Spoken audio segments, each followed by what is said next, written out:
Boom, howdy, welcome to BanjoBenClark.com. I am Banjo Ben, here on the site that teaches you how to play guitar, mandolin, and banjo, and also has liberty and justice for all. I don't care what country you're from, we're going to have a fun lesson today, learning the Star-Spangled Banner. We're going to do it in the key of G, and this one has so many cool little techniques that are so fun to play. I can't wait to explore those with you, and it works great as just a solo instrumental piece, or maybe if you want to back up folks as they sing at your local sporting event or wherever you might be. If you're watching this on YouTube or Facebook here in a moment, I'll ask you to come over to the site, BanjoBenClark.com. Join as a GoPeak member. Have hundreds of lessons right at your fingertips. If you're already watching on the site, just scroll down, click on the next video segment, and don't forget to download the MP3 of me playing it so you can play along, as well as the tabs that you can download. Like I said in the preview, this arrangement has lots of fun things in it. We're going to get into harmonics. Those are pretty cool, right? We're also going to have a lot of big stretches here that I'll give you tips on how to make those. We'll have some single string picking as well as lots of triplets. So without any further ado, let's jump right in. Now, you may notice if you've taken my banjo lessons before that there's something missing from this first tab line. That's the pick hand indications beneath the notes. And you say, why did you leave those out? That's because we're going so slow that you can really play these strings with whatever fingers you want. And if you can make it happen, you can make it happen. I find myself, as I was playing through it, using different fingers at different times. So you can see how I'm going to do it, and I'll tell you the best way that I think you can do it, but you've got freedom there.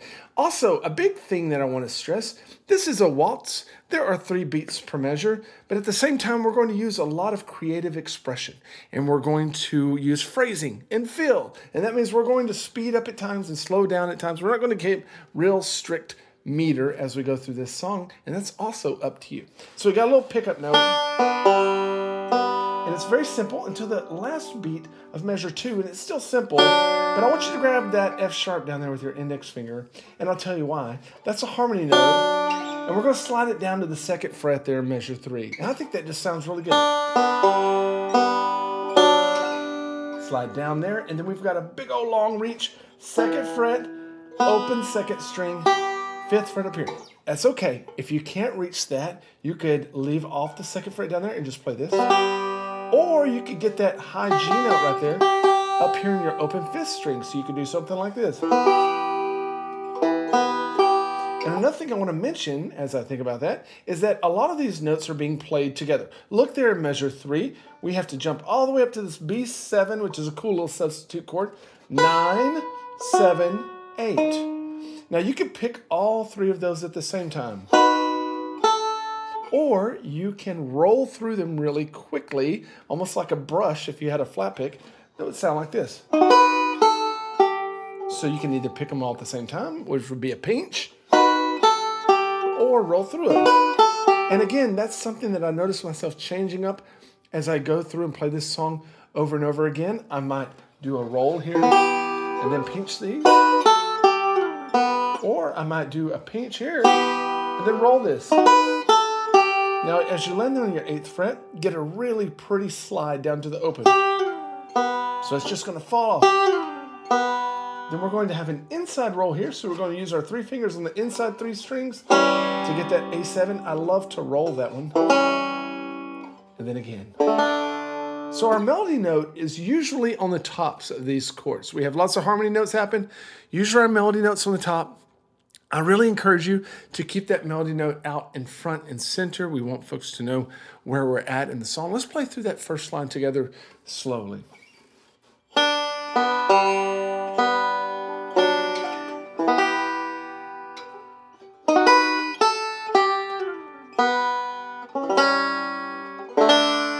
Now slide the index finger up to the 7th fret for those 2 pickup notes and leave them down because they're going to be our harmony notes for the melody in the next line. So I'm not changing my fret hand fingers. Look, I'm using my 1st and my 4th to walk down those 6th intervals. Our melodies here. Dum, bum, bum, bum. We're just playing harmony beneath it.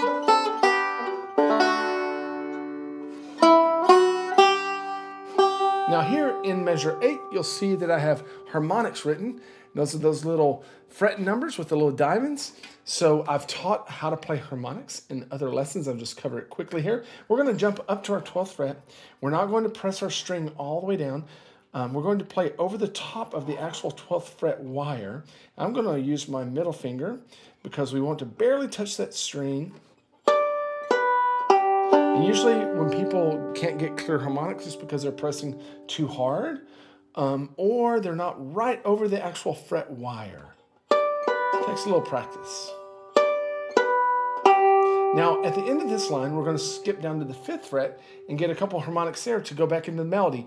And we're actually having the scale length here, so we get the same harmonic notes, they're just an octave higher. Listen to this. These are harder to get, by the way. Bum, bum, those are the... And we get an octave here. Then we get a higher octave here. Ooh, it's hard to get. There it is. So this whole line.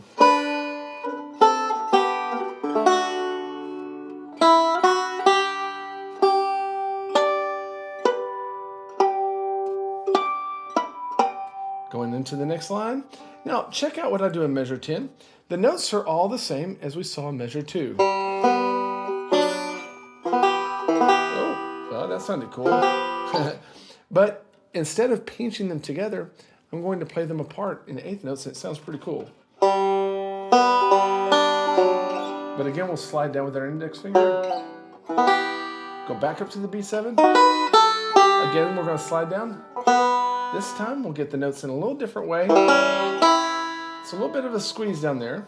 I got that inside roll, then I use my ring finger to grab the 2nd fret on top. Again, slide up to the 7th fret. This whole line.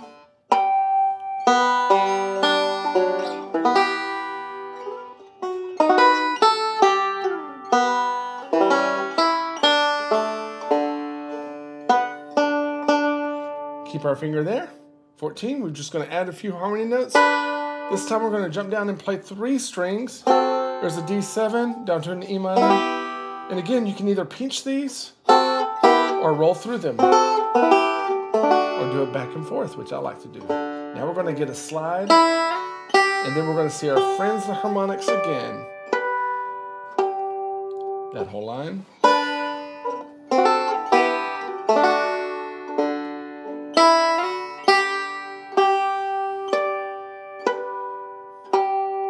Then I want you to grab this 9th fret with your middle finger as we get into the chorus of the song, you might say. So we're halfway through. In the next video segment, we'll cover the second half and get a lot of those fun little triplet single string licks in there and other things as well. If you're watching here on the website, you got everything you need. Just go down to the next video segment, part 2. Click on that. Don't forget to download the tabs and the MP3s. If you're watching somewhere else, you can get this whole lesson if you're a Gold Pick member over at banjobenclark.com.